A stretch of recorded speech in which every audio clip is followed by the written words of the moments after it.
Ernest Langdon of Langdon Tactical out here on the range. I want to talk a little bit about the double action trigger pull, and give you some tips and techniques that may help you to be better or more proficient with your double action pull, regardless of whether that's a revolver or a traditional double action pistol, or maybe even a double action only handgun.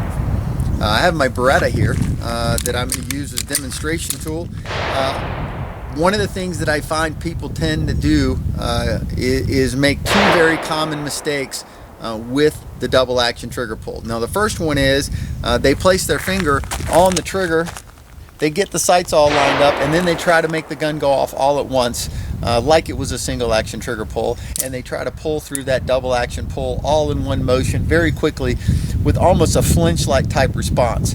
Typically that lends itself to an inaccurate trigger pull. The other thing that I'll find that people do is they want to try to stage the trigger, pull it all the way to the rear, get it very close to that break point, then try to clean the sights up, and then do the exact same thing, pulling that trigger all at this one time. I call that now syndrome, meaning that I get everything lined up and I try to make the gun go off right now. And when I do that, that creates more of a flinch response, if you will, to the trigger finger, and typically results in misalignment of the sights through the trigger pull. Ideally, what we want to do with the double action trigger pull is pull through in one continuous motion. The speed at which we do that is not as important as it is at a consistent, constant movement all the way through when I pull the trigger.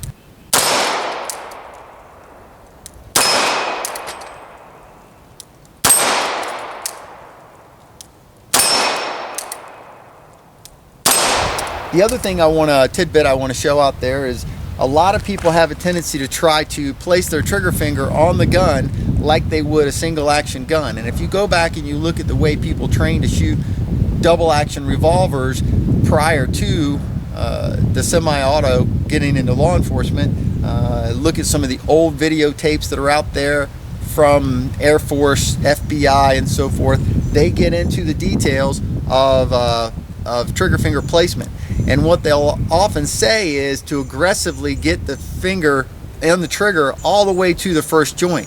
What that does is it gives you more leverage on that double action trigger pull and allows you to have more strength in that trigger finger, pulling the trigger to the rear with less effort and without misaligning the sights. So something you may want to try is be a little bit more aggressive with where you place your finger on that trigger to give you more leverage on that double action pull. But again, constant smooth pressure all the way to the rear at a constant speed is one of the keys. Not necessarily how fast you pull the trigger, but as long as a consistent movement all the way through will result in much more accuracy on target. Hope you guys enjoyed the tips. Be safe, have fun out there on the range.